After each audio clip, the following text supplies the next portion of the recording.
പിന്നെ ആൾക്കാർ പറയും ഇതിന് മൈലേജ് കുറവാണെന്ന്. പക്ഷേ ഇത്രയും ഹെവി ആയിട്ടുള്ളൊരു വണ്ടിക്ക് അവസാനത്തെ റോയിൽ ഇരിക്കാനായിട്ട് അടിയാണ്. BMW X5 എടുക്കാത്തതിൻ്റെ കാരണം പിന്നെ ഇതിനകത്ത് പെർഫ്യൂംസ് ഉണ്ട്, ഇൻബിൽട്ട് ആയിട്ട് പെർഫ്യൂംസ്. നമ്മളൊരു വർഷം വണ്ടിക്ക് കൊടുക്കുന്നതിന്റെ എമൗണ്ട് തന്നെ നമുക്ക് ഇതിൽ എഴുതി തള്ളാൻ പറ്റും. ഇതിൽ ഒരു ഡ്രോബാക്ക് എന്ന് പറയാനുള്ളത്, ആദ്യത്തെ Q7 ഇറങ്ങിയപ്പോൾ ആൾക്കാർ എന്നെ വിളിച്ചുകൊണ്ടിരുന്ന 2BHK എന്നാണ്. ആൾക്കാർ അത് യൂസ് ചെയ്യാൻ കോൺഫിഡന്റ് ആണെങ്കിൽ യൂസ് ചെയ്യാം, നമ്മൾ യൂസ് ചെയ്യാറില്ല. ചെയ്തിട്ടുണ്ടോ? ട്രൈ ചെയ്തിട്ടുണ്ട്.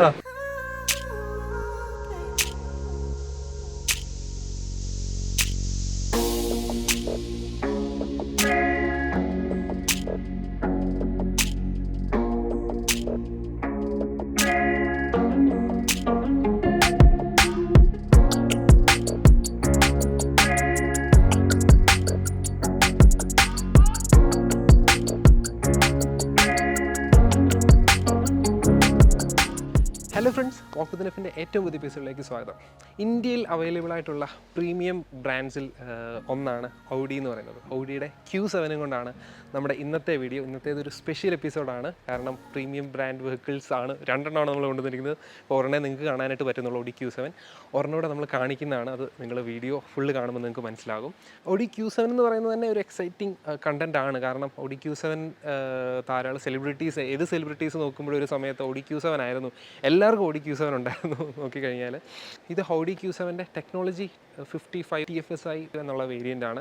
3 ലിറ്റർ എഞ്ചിൻ തരുന്ന 335 bhp പവറും 500 Nm ടോർക്കുമുള്ള ഒരു പവർഫുൾ V6 എഞ്ചിനാണ് ഈ ഔഡി Q7 വന്നിരിക്കുന്നത്. അപ്പം ഇതിൻ്റെ ഒരു എക്സ്പീരിയൻസ് നമ്മൾ തീർച്ചയായിട്ടും ചോദിച്ചു തരണം. കാരണം എന്തുകൊണ്ടാണ് എല്ലാവരും ഈ സെലിബ്രിറ്റീസ് ആണെങ്കിലും അവരൊക്കെ ഔഡി Q7 ചൂസ് ചെയ്യുന്നത്? അതിൻ്റെ യാത്രാസുഖം കൊണ്ടാണോ, അതോ ഡ്രൈവിംഗ് ഡൈനാമിക്സ് എങ്ങനെയുണ്ട് ഇതിൻ്റെ, ഇതെല്ലാം കാര്യങ്ങളെല്ലാം നമുക്ക് ചോദിക്കണം. പ്രീമിയം കാർസ് കുറേ നമ്മൾ കൊണ്ടുവന്നിട്ടുണ്ട്. അതിൽ ഏറ്റവും മുന്നിൽ നിൽക്കുന്ന ഒരു വീഡിയോ ആയിരുന്നു നമ്മുടെ BMW 5 സീരീസിൻ്റെ 2.3 lakhs കിലോമീറ്റർ ഓടിയിട്ടുള്ള ഒരു യൂസർ എക്സ്പീരിയൻസ് നമ്മൾ കൊണ്ടുവന്നിട്ടുണ്ടായിരുന്നു. അതിൽ നമ്മൾ പോർഷെ കെയ്മാനും മെഴ്സിഡീസും അങ്ങനെ പല ബ്രാൻഡ്സ് നമ്മൾ ആ വീഡിയോയിൽ കാണിച്ചിട്ടുണ്ടായിരുന്നു. അതിൻ്റെ ഒരു കണ്ടിന്യൂവേഷൻ വീഡിയോ എന്ന് വേണമെങ്കിൽ നമുക്ക് പറയാവുന്ന വീഡിയോ ആണ്. ഒരു വർഷത്തോളം ആകുന്നു ആ വീഡിയോ ചെയ്തിട്ട്. അപ്പോൾ വീണ്ടും നമ്മൾ ആ ഓണറിൻ്റെ തന്നെ പുതിയ വാഹനമായ ഔഡി Q7 വന്നിരിക്കുന്നത്. അപ്പം അധികം പറഞ്ഞു നീട്ടുന്നില്ല, നമുക്ക് അദ്ദേഹത്തെ വീഡിയോയിലേക്ക് സ്വാഗതം ചെയ്ത് ഇതിൻ്റെ ബാക്കി ഡീറ്റെയിൽസ് എല്ലാം ചോദിച്ച് മനസ്സിലാക്കാം. ഓക്കെ, ഔഡി Q7 ഓണർ ഇതാണ്. നമ്മൾ നേരത്തെ ചെയ്തിട്ടുള്ള വീഡിയോയുടെ കണ്ടിന്യൂഷൻ നിങ്ങൾക്ക് പറഞ്ഞെങ്കിലും ആ വീഡിയോയിൽ നിങ്ങൾ കണ്ടിട്ടുണ്ടാവില്ല. ഇദ്ദേഹത്തെ ഒന്ന് പരിചയപ്പെടുത്തു നമ്മുടെ പ്രേക്ഷകർക്ക് വേണ്ടിയിട്ട്. ഞാൻ വിഘ്നേഷ്. ഓക്കെ, ഞാൻ ഫെയർ ഫ്യൂച്ചറിൻ്റെ ഗ്രൂപ്പിൻ്റെ ഒരു ഡയറക്ടറാണ്. ഓക്കെ, നമ്മൾ ബേസിക്കലി ചെയ്യുന്ന സ്റ്റുഡൻസിനെ വെളിയിൽ പഠിക്കാൻ പോകുന്നവരെ അസിസ്റ്റ് ചെയ്യുന്ന ഒരു കമ്പനിയാണ് ഫെയർ ഫ്യൂച്ചർ. പലർക്കും അറിയാമായിരിക്കും. അന്ന് നമ്മൾ ചെയ്തത് അദ്ദേഹത്തിൻ്റെ ഫാദറിൻ്റെ ഒരു എക്സ്പീരിയൻസ് ആണ്. പല വണ്ടികൾ അദ്ദേഹം യൂസ് ചെയ്യുന്നതിൻ്റെയാണ്. ഇന്ന് നമ്മൾ മകൻ്റെ എക്സ്പീരിയൻസ് ആണ് ചോദിക്കാൻ വന്നിരിക്കുന്നത്. അപ്പം ഔഡി Q7 അദ്ദേഹത്തോട് ചോദിക്കാം. അതേസമയം വേറൊരു സ്പെഷ്യൽ വണ്ടി കിടപ്പുണ്ട്, അതിൽ നമ്മൾ നേരത്തെയുള്ള യൂസറിനെ വെച്ച് തന്നെ നമ്മൾ അതിൻ്റെ യൂസർ എക്സ്പീരിയൻസ് ചെയ്യാൻ പോകുന്നത്. അപ്പം നമ്മൾ ഔഡി Q7 വരാം. ഔഡി Q7 എങ്ങനെ ഔഡി Q7 വന്നു, എങ്ങനെയാണ് ഒരു വണ്ടിയുടെ കുറേ വണ്ടികളുണ്ട്. അപ്പം നമ്മൾ അന്ന് വന്നപ്പോഴും കണ്ടിരുന്നു കുറേ പല കാസ് ഉണ്ട്. അന്ന് GLE എങ്ങാണ്ട് എടുത്തിട്ടുണ്ടായിരുന്നു, GLA ആയിരുന്നു ആ സമയത്ത് എടുത്തിട്ടുണ്ടായിരുന്നു. പിന്നീട് മെഴ്സിഡീസിൻ്റെ S-Class, അതുപോലെ ജാഗ്വർ, പോർഷെ, കെയ്മാൻ, അങ്ങനെ കുറേ വാഹനങ്ങളുണ്ടായിരുന്നു. അപ്പോൾ അതിനൊക്കെ പുറമെ ഇപ്പം ഏറ്റവും ഔഡി എന്നുള്ളൊരു ബ്രാൻഡിലേക്ക് കയറി ഇല്ലായിരുന്നു ഇതുവരെ, അല്ലേ? അതെ, ആദ്യമായിട്ടാണ് ഔഡി യൂസ് ചെയ്യുന്നത്. ആദ്യമായിട്ടാണ്, ഫസ്റ്റ് ഔഡിയാണ്. ഫസ്റ്റ് ആണ്. ഓക്കെ, മിക്ക ബ്രാൻഡ്സും യൂസ് ചെയ്തിട്ടുണ്ട്, അതിൽ ഇപ്പോഴാണ് ഔഡി ഓൺ ചെയ്യുന്നത്. അതെ. അപ്പം എന്തുകൊണ്ടാണ് ഇതുവരെ ഔഡി ഓൺ ചെയ്യണമെന്ന് തോന്നിയിട്ടില്ലാത്തത്, അല്ലെങ്കിൽ ഇപ്പം ഔഡിയിലേക്ക് വരാൻ തോന്നിയ അതിൻ്റെ കാരണങ്ങളൊക്കെ? നമ്മളൊരു പർപ്പസ് അതായിരുന്നു. ഇപ്പം ഒന്ന് പറയുവാണെങ്കിൽ ഇതിന് മുന്നേ യൂസ് ചെയ്തിരുന്ന GLA. ഓക്കെ, അപ്പോൾ GLA ഉണ്ടായിരുന്ന സമയത്താണ് ഞങ്ങൾക്കൊരു കുഞ്ഞ് ജനിച്ചത്. അപ്പോൾ ഞങ്ങൾ ഓഫ്കോഴ്സ് കാർ സീറ്റ് വെച്ചു. GLAക്ക് അത് കാർ സീറ്റ് വെച്ച് കഴിഞ്ഞാൽ പിന്നെ ഒരു 3 പേർക്ക് ഇരിക്കാനേ സ്ഥലമുള്ളൂ. അപ്പോൾ ഞങ്ങൾ എപ്പോഴും പത്തനംതിട്ടയാണ് വൈഫിൻ്റെ വീട്, എപ്പോഴും അങ്ങോട്ട് ട്രാവൽ ചെയ്യും. പിന്നെ ഞങ്ങൾക്ക് തിരുവനന്തപുരം, തൃശ്ശൂരും കോഴിക്കോട് ഓഫീസ് ഉണ്ട്. അപ്പോൾ ഇവിടെ എല്ലാം ട്രാവൽ ചെയ്യും. അപ്പോൾ നമ്മുടെ പേർപ്പസ് എന്ന് പറയുന്നത് എപ്പോഴും ഒരു 5 പേര് വണ്ടിക്കകത്തുണ്ടാവും, പിന്നെ അതുകൂടാതെ കുഞ്ഞിൻ്റെ സീറ്റും. അപ്പോൾ ഈ പ്രൈസിൽ ഒരു വണ്ടി നോക്കണമായിരുന്നു. പിന്നെ ഇതൊരു 7 സീറ്ററാണ്. അപ്പോൾ നമ്മൾ ഇത് വെച്ച് കമ്പയർ ചെയ്ത് ഇതിലെത്തുന്നതിന് മുന്നേ ആദ്യം വിചാരിച്ചിരുന്നത് സ്കോഡയുടെ കോഡിയാക്ക് നോക്കി. സ്കോഡയുടെ കോഡിയാക്കും GLAയും ഓൾമോസ്റ്റ് സിമിലർ ആണ്. പക്ഷേ കോഡിയാക്ക് 7 സീറ്ററാണ്. അതേ സമയത്ത് കോഡിയാക്ക് എടുക്കുന്നതിന് മുന്നേ നമ്മൾ വിചാരിച്ചു ഒന്നൊരു സെക്കൻഡ് ഹാൻഡ് Q7 അതേപോലെ XC90 നോക്കിയാലോ. അങ്ങനെ 2 വണ്ടിയും നമ്മുടെ ഇവിടുത്തെ ഒരു റിനൗണ്ട് ആയിട്ടുള്ള ഒരു പ്രീമിയം കാർ യൂസ്ഡ് ചെയ്യുന്ന ഒരാളുടെ അടുത്ത് പോയി നമ്മൾ 2 വണ്ടിയും ഓടിച്ചു നോക്കി. അപ്പോൾ തീരുമാനിച്ചു അന്നൊരു Q7 സെക്കൻഡ് ഹാൻഡ് എടുക്കാം. അങ്ങനെ തീരുമാനിച്ചു. ഓക്കെ, എല്ലാം റെഡിയായി. പിന്നെ എടുക്കുന്നതിന് മുന്നേ എന്താണ് ഇപ്പോഴത്തെ പുതിയ Q7 ആയിട്ടുള്ള വ്യത്യാസം എന്നറിയാൻ വേണ്ടി ഒന്ന് ഷോറൂമിൽ പോയി നോക്കിയത്. അപ്പോൾ പുള്ളി അടുത്ത ദിവസം വണ്ടി കൊണ്ടുവന്നു. ഓക്കെ. വണ്ടി കൊണ്ടുവന്ന് ഞങ്ങളുടെ ഓഫീസിൻ്റെ ഓപ്പോസിറ്റാണ് പാർക്ക് ചെയ്തിരിക്കുന്നത്. അതൊരു അങ്ങോട്ട് പാർക്ക് ചെയ്യണമെങ്കിൽ ഒരു വലിയൊരു ഹമ്പ് പോലെ ഒരു സ്ഥലമുണ്ട്. അപ്പോൾ അവിടുന്ന് ഞാൻ വണ്ടി എടുത്ത് ഇങ്ങോട്ട് ഇറക്കിയപ്പോൾ എനിക്കത് ഫീൽ ചെയ്തില്ല. അപ്പോഴാണ് ഈ വണ്ടിയുടെ ഒരു കംഫർട്ട് ആദ്യമായിട്ട് മനസ്സിലാക്കുന്നത്. കാരണം ആദ്യം ഞാൻ യൂസ് ചെയ്തിരുന്ന വണ്ടി പോളോ ആയിരുന്നു.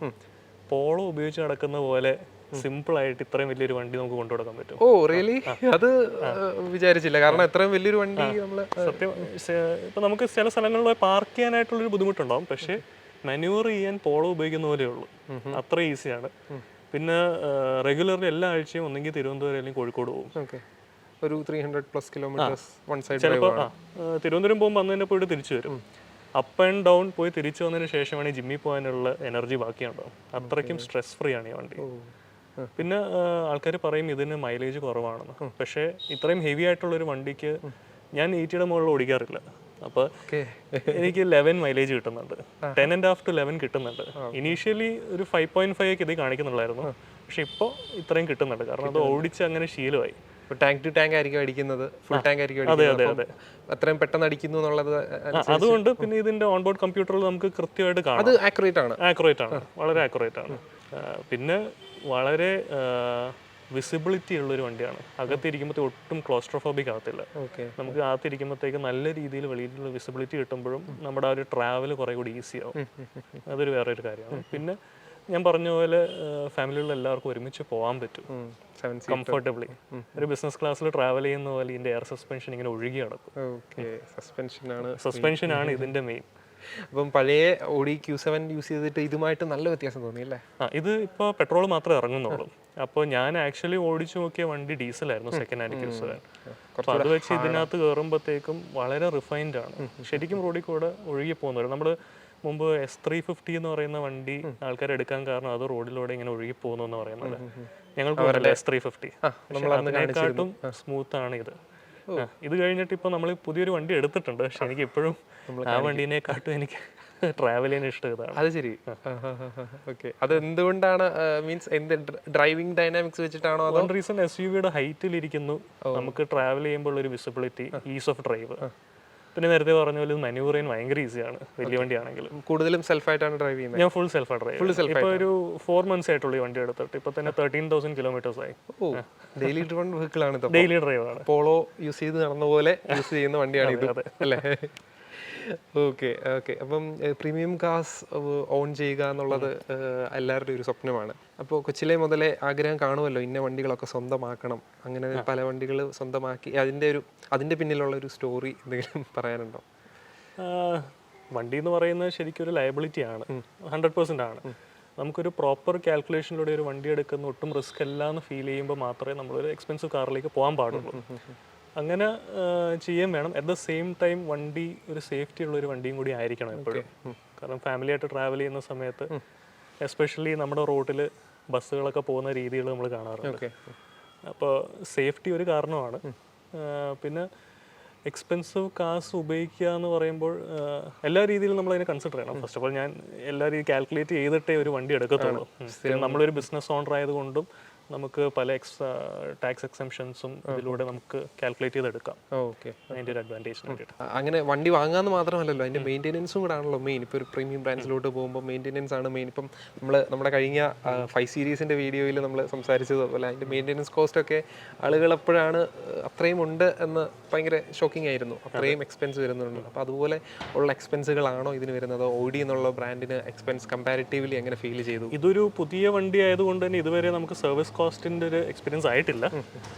പക്ഷേ റീസെൻ്റ്ലി ഓഡി എന്നുള്ള എനിക്കൊരു എക്സ്പീരിയൻസ്, ഇതിൻ്റെ 11,000 kilometers ആയപ്പോഴത്തേക്കും ഓയിൽ ഫില്ലപ്പ് ചെയ്യാനായിട്ട് ഒരു മെസ്സേജ് വന്നു.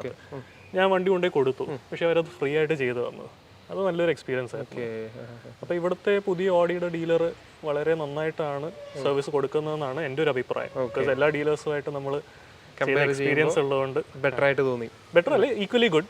EVM പോലെ ആണെങ്കിലും എല്ലാവരെയും പോലെയും ഈക്വലി ഗുഡ് ആണ് ഓഡി. ഓക്കെ. അപ്പം ഇപ്പോൾ ഓഡിയുടെ നോക്കുവാണെങ്കിൽ സെഡാൻസ് ഇപ്പം ഒന്ന് കുറഞ്ഞിരിക്കുകയാണല്ലേ? കൂടുതലും BMW ആണ് ഇറങ്ങുന്നത്. കൂടുതൽ സെഡാൻസിൽ ഇറങ്ങാം. ഒത്തിരി മോഡൽസ്, ഒത്തിരി വേരിയൻസ് ഒക്കെ കൊണ്ടുവരുന്നുണ്ട്. അപ്പം ഓഡിയുടെ ഒരു ഏറ്റവും എക്സ്പെൻസീവ് വണ്ടികളിൽ ഒന്നാണ് Q7. അപ്പോൾ ഇതിൻ്റെ ഒരു ഓൺ റോഡ് പ്രൈസ് ഒക്കെ എത്രയായിരുന്നു വന്നത് ഈ ഒരു വേരിയൻ്റ് എന്ന് പറയുമ്പോൾ? ഇത് ടെക്നോളജി എന്ന് പറയുന്ന വേരിയൻ്റ് ആണ്. അപ്പോൾ അതിന് ഈ മാട്രിക്സ് ഹെഡ് ലാമ്പ് വരുന്നുണ്ട്. ഈ മാട്രിക്സ് ഹെഡ് ലാമ്പിൻ്റെ ഒരു മെയിൻ അഡ്വാൻറ്റേജ് നമുക്ക് എപ്പോൾ വേണമെങ്കിലും ബ്രൈറ്റ് ഇട്ട് വെച്ചാൽ ഓപ്പോസിറ്റ് ഒരു വണ്ടി വന്നാൽ ആ സൈഡ് ഡിം ചെയ്ത് കൊടുക്കും. അങ്ങനത്തെ ഒരു സ്മാർട്ട് ഹെഡ്ലൈറ്റ് ആണ്. അപ്പോൾ അതുകൊണ്ട് ഈ ടെക്നോളജി എന്ന് പറയുന്ന വേരിയൻ്റ് എടുത്തു. ഇത് എനിക്ക് തോന്നുന്നു ഓൺ റോഡ് 1.2 എങ്ങാണ്ടാണ് വരുന്നത്. നമുക്ക് ഒരു സർട്ടൻ ഡിസ്കൗണ്ട് എങ്ങാണ്ട് തന്നിട്ട് 1.15 എങ്ങാണ്ടാണ് നമ്മൾ ഈ വണ്ടി എടുത്തത്. അപ്പം ആ ഒരു കാറ്റഗറിയിൽ പല വണ്ടികളുണ്ട്. അതേ കാറ്റഗറിയിൽ ഞങ്ങളിപ്പോൾ കമ്പയർ ചെയ്യുവാണെങ്കിൽ നമ്മൾ GLEയും പിന്നെ BMW X5.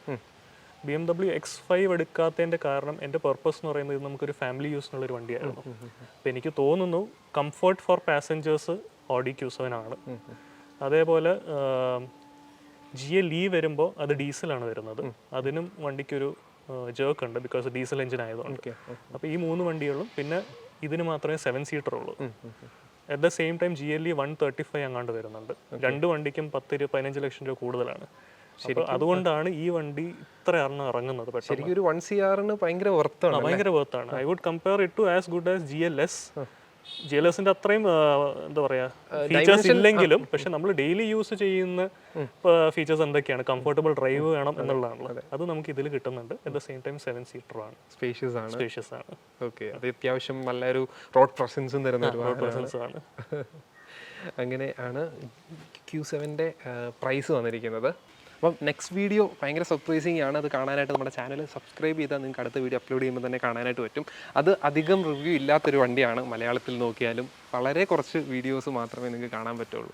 അതിൻ്റെ ഒരു വീഡിയോ നമ്മൾ ചെയ്യുന്നുണ്ട്. അപ്പോൾ നമുക്ക് ഓഡിയോയിലേക്ക് തിരിച്ചു വരാം. അപ്പം ഇതിൻ്റെ സർവീസ് കാര്യങ്ങളാണ് നമുക്കറിയേണ്ടത്. മെയിൻ്റെനൻസിന് നമ്മൾ പറഞ്ഞു. അപ്പം 13,000 ആയില്ലേ? അപ്പം ഇതിന് സർവീസ് വരുന്നത് 15,000-ലാണ്. ഓക്കെ, അപ്പം ഇതുവരെ ആ 6,000-ൽ ഓയിൽ മാറേണ്ടി വരാറില്ല. അതുകൊണ്ടാണ് അവർ 11,000-ലായിരുന്നു കാണിച്ചത്. കൊണ്ടേക്ക് കൊടുത്തപ്പോഴത്തേക്കും അവർ ഫ്രീ ആയിട്ട് മാറ്റി തരുമായിരുന്നു. ഓക്കെ, അപ്പം ഇതിന്റെ സർവീസ് പാക്കേജസോ അങ്ങനെ എന്തെങ്കിലും ഓപ്ഷൻസ് ഉണ്ടോ? സർവീസ് പാക്കേജ് നമ്മൾ എടുത്തിട്ടില്ല, ബിക്കോസ് നമ്മൾ യൂഷ്വലി നമ്മൾ ഒരു 3 years യൂസ് ചെയ്തിട്ട് വണ്ടി കൊടുക്കാറാണ് ചെയ്യാറ്. ഓക്കെ, അതുകൊണ്ട് എക്സ്റ്റൻഡഡ് വാറന്റിയും സർവീസ് പാക്കേജ് എടുത്തില്ല. ഓക്കെ, പിന്നെ ഇതിൽ ഏറ്റവും ലോങ് ആയിട്ട് പോയിട്ടുള്ള ഡിസ്റ്റൻസ് ഏതാണ്? എൻ്റെ ഫാദർ ഇത് കൊണ്ടുപോയിട്ടുണ്ട് കണ്ണൂർ വരെ. പുള്ളിക്ക് വേറെ വണ്ടികളുണ്ടെങ്കിലും നമ്മളൊരു ലോങ് ഡിസ്റ്റൻസ് പോകുമ്പോഴത്തേക്കും സെഡാൻ കൊണ്ട് പോകുമ്പോൾ ചിലപ്പോൾ അടി തട്ടുമോ എന്നുള്ള പേടിയൊക്കെ ഉണ്ടാവും. റോഡിൻ്റെ കണ്ടീഷൻ എന്തായിരിക്കും നമുക്ക് അറിയത്തില്ല. അപ്പോൾ അവിടെയാണ് നമുക്കൊരു SUVയുടെ ബെനിഫിറ്റ് വരുന്നത്. പക്ഷേ പല SUVസും കംഫർട്ടബിൾ ആണെന്ന് ചോദിച്ചാൽ പലതിനും റോളിംഗ് ഉണ്ടാവും. ഇത് നമ്മളൊരു സോഫയിൽ ഇരുന്ന് വീട്ടിൽ പോകുന്ന പോലെ നമുക്ക് കണ്ണൂർ വരെ പോകാൻ പറ്റും.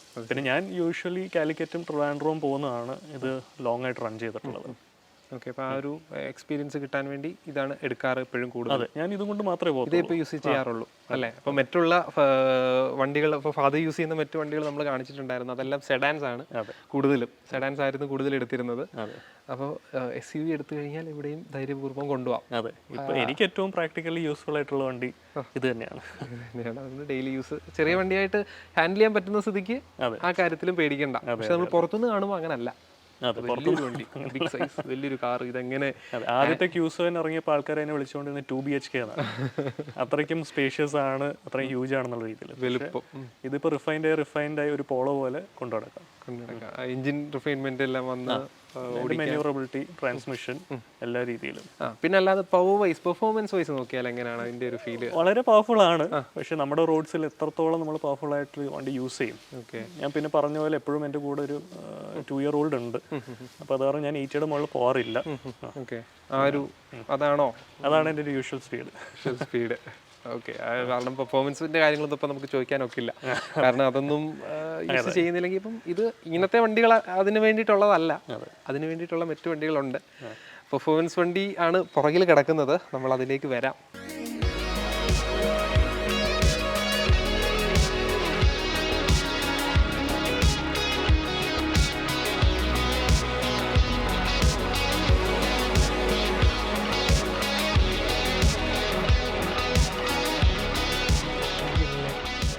അപ്പോൾ നമ്മൾ ഇൻറ്റീരിയറിൽ എത്തിയിരിക്കുകയാണ്. അപ്പം വളരെ ഫീച്ചറിസ്റ്റിക് ആയിട്ടുള്ള ഡിസൈനാണ് Audi Q7 2023 വന്നിരിക്കുന്നത്.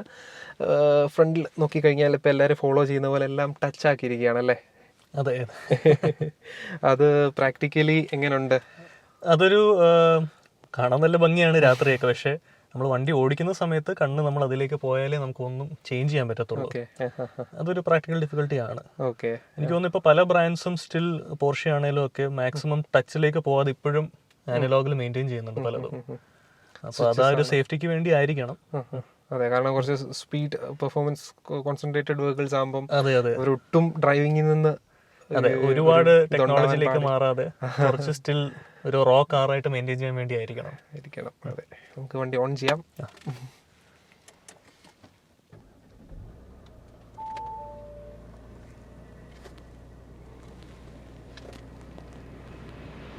ഭയങ്കര സൈലന്റ് ആയിട്ട് പെട്രോൾ ആയപ്പോ അല്ലേ?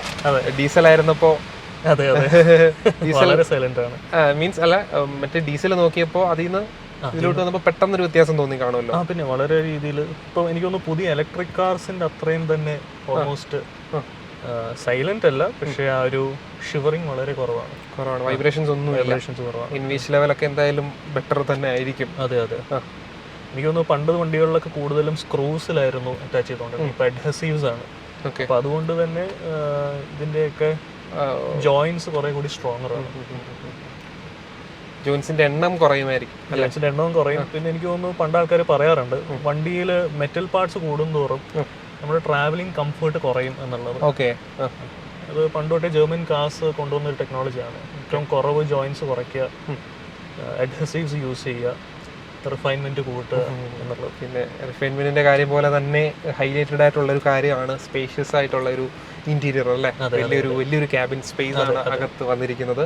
7 സീറ്റർ ആണെങ്കിൽ 7 സീറ്റിൽ യൂസ് ചെയ്തിട്ടുണ്ടോ? 7 സീറ്റർ വളരെ കുറച്ച്. 7 പേര് യാത്ര ചെയ്തിട്ടുണ്ടോ? 7 പേര് യാത്ര. ഓക്കെ, അത് ശരി. ലാസ്റ്റ് റോ അങ്ങനെ അത്രയും കംഫർട്ടബിൾ ഒന്നും അല്ല, എന്നാലും ഒരു ഹാഫ് ആൻ അവർ ഡ്രൈവിനൊന്നും വലിയ കുഴപ്പമൊന്നുമില്ല.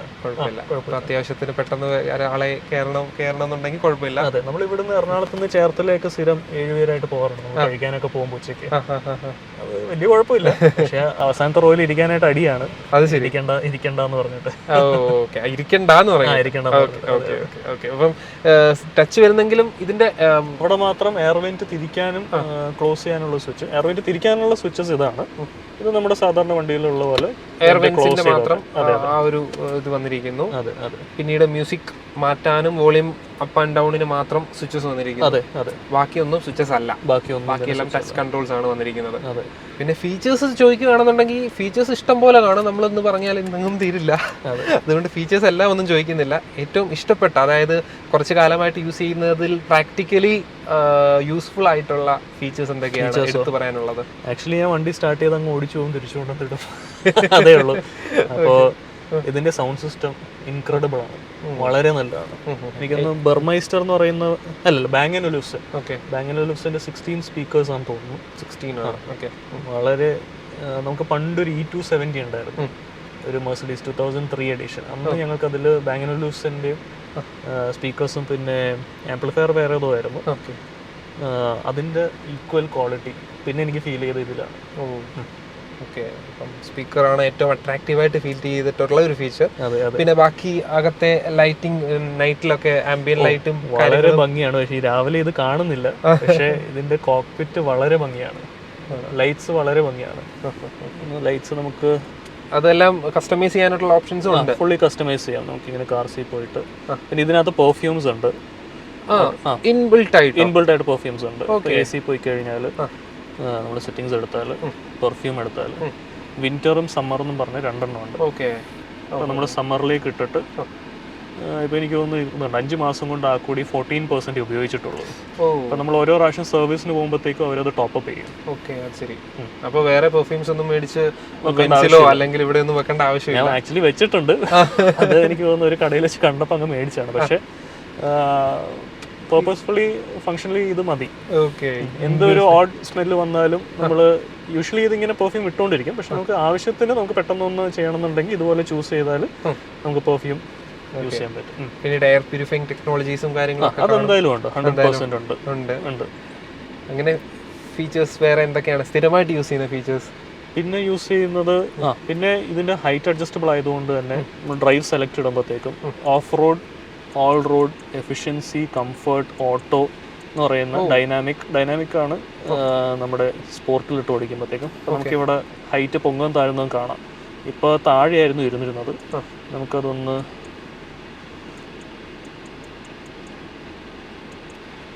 ഓഫ് റോഡിൽ ഇട്ടുമ്പോഴത്തേക്കും പിന്നെ അതേപോലെ ഇവിടെ നമുക്ക് ഹൈറ്റ് ഇവിടെയും കൂട്ടാം. വണ്ടി പൊങ്ങുന്നത് കാണാം. അതെ അതെ അതെ അതെ സസ്പെൻഷൻ അങ്ങനെ. അതെ, ഇപ്പോൾ റീസെൻ്റ്ലി ഞങ്ങൾ കോട്ടയം വഴി ഒരു സ്ഥലത്ത് പോയപ്പോഴത്തേക്കും അവിടെ നല്ലപോലെ വെള്ളം ഉണ്ടായിരുന്നു.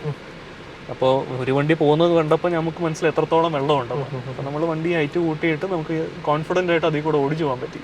അങ്ങനെയുള്ള ഓൾറെഡി SUV ആണ്, ഹൈറ്റ് കൂട്ടുമ്പോൾ കോൺഫിഡൻ്റ് ആയിട്ട് പോകാൻ പറ്റും. അതെ, ഇത് ലക്ഷറി SUV-ൽ ഇതൊക്കെ ഒരു കോമൺ അഡ്വാൻറ്റേജ് ആണ്. അല്ല, ലക്ഷറി SUVs എല്ലാത്തിലും ഉണ്ടാവുമല്ലോ. യൂഷ്വലി ഉണ്ടാവും. ഇപ്പൊ നമ്മൾ ഒരു പക്കാ SUV അല്ല, ഇത് ഒരു ഓഫ് റോഡർ അല്ല, എന്നാലും നമുക്ക് ആവശ്യത്തിന് ഇതില് കാര്യങ്ങളുണ്ട്. അല്ലെങ്കിലും ആ ഒരു രീതിയിൽ നമുക്ക് യൂസ് ചെയ്യാം. പിന്നെ ബാക്കി ഇതിനകത്ത് ഓഡി കണക്ട് എന്ന് പറയുന്നതിനകത്ത് എനിക്കൊന്ന് ഇൻബിൽറ്റ് നാവിഗേഷൻ ഉണ്ട്. പക്ഷെ ഞാനെപ്പോഴും ആപ്പിൾ പ്ലേ കണക്ട് ചെയ്തിട്ട് ഗൂഗിളിലൂടെയാണ് മാപ്സ് ഇടുന്നത് എല്ലായിടത്തും പോകാനായിട്ട്. ഇതിന്റെ അധികം യൂസ് ചെയ്യാം, മറ്റേത് യൂസ് ചെയ്ത് ശീലമായതുകൊണ്ട്. പിന്നെ ഗൂഗിൾ എപ്പോഴും അപ്ഡേറ്റ് ആണ്. ഇതെല്ലാം ഡൗൺലോഡഡ് മാപ്സ് ആണ്, അപ്പോൾ നമുക്ക് ലൈവ് വ്യൂ ഒന്നും തന്നെ കിട്ടത്തില്ല.